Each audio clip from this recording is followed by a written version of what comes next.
Radical Islamic fundamentalist ఇట్లాంటి గ్రూపులతో ఆయన ఒక వాట్సాప్ గ్రూప్లో ఉన్నాయని, అతను ఈ ఉగ్రవాద సంస్థల పట్ల ప్రేరేపితుడయ్యి అటు దిశగా ఉన్నాడని చెప్పి మనకున్నటువంటి సమాచారం మేరకు అతన్ని అదుపులో తీసుకోవడం జరిగింది. ఇప్పుడు అతను లోతుగా విచారిస్తున్నాము.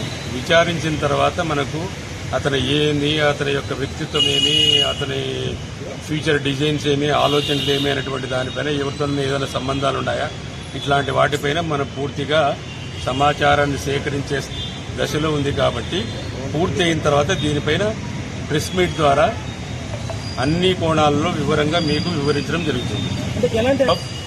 In various groups that why he has joined as a member in that group, those has to be probed thoroughly during process. అంటే పాకిస్తాన్ రిలేటెడ్ వాట్సాప్ గ్రూప్స్ లో ఆ వాట్సాప్ గ్రూప్ లో ఈయన మెంబర్ ఉన్నందువల్ల we have got our own doubt, so that we have to probe them into depth and elicit the truth. లేదు